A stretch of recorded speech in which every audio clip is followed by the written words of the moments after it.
Yo, Pierre, you want to come out here?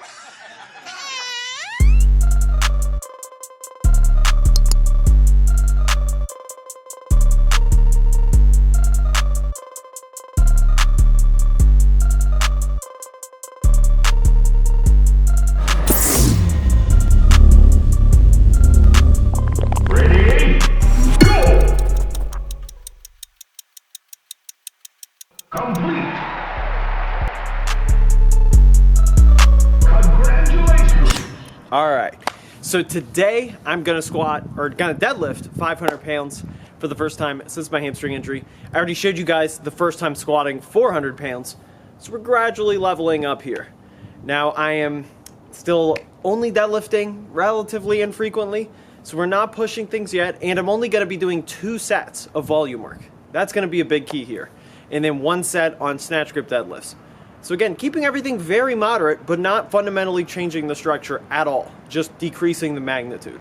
And I really can't emphasize that enough, because I get asked all the time, like, what does this actually mean in practice?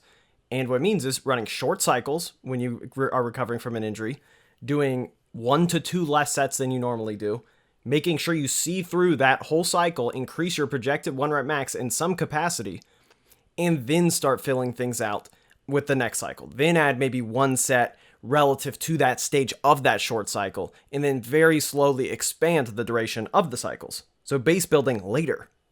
The best squat tights ever made. Remember I had that all orange suit, that orange cone look? I lost those original tights, and these are capris. Like I said, for 10 bucks. Might as well get 3 of them, just $30. And it matches the orange lining right here, you know what I'm saying? Now for myself specifically, I have a few things I want to update you guys on. Is first of all, my next squat session, I'm going to go for 500 pounds with no belt and no sleeves.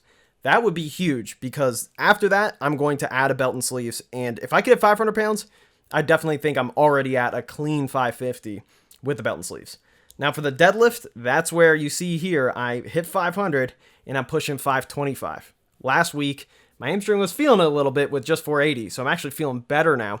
But I'm actually deadlifting and squatting on separate days, going every 3rd day, alternating. So really low volume right now. But yeah, to be clear, before I get to this back off volume, my hamstring definitely does feel a little bit more on deadlifts than on squat.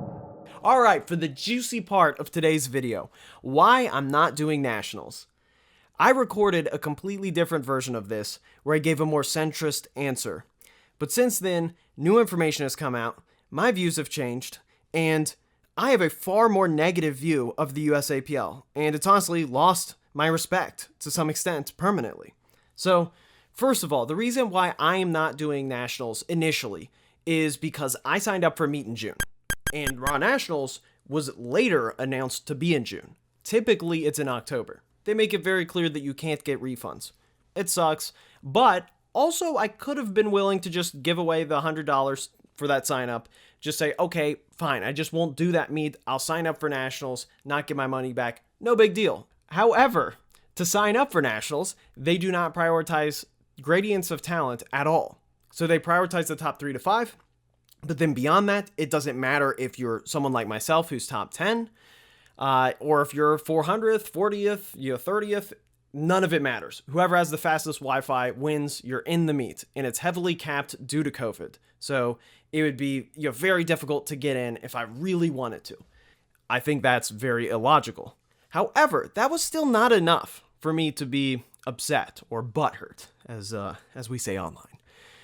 Now I am butthurt, and the reason why is because they offered a special deal just a few days ago. They just came out with this February 1st. That if you sign up for a lifetime membership, spend $2,400, then you, as a 17-year-old powerlifter, will automatically get into nationals. Which I think is shocking that they would even announce that. And that'd be like if you told a freshman AAU team, hey, by the way, if you're going to stay within our organization for 4 more years, by the time you're a senior, we'll just get you in a championship game freshman year. We'll give you an early reward for that. It's just ridiculous. It's not even about merit at that point. I don't even know how I view my positive words about the USAPL now moving forward. I don't know if I'll speak positively of them in general. I don't know if I should mention them on my channel, because to me that is just genuinely detestable business practice. And it's really tough for someone like myself who, always has been so aggressively, promoting the sport and specifically the USAPL. So I think this is permanently damaging to the sport. And in addition to the already existing camera ban, where your parents are literally not allowed to record you at nationals, it makes no sense just from a personal consumer perspective to do this meet unless you're going to qualify to Worlds. So my recommendation for most people is to not do Raw Nationals.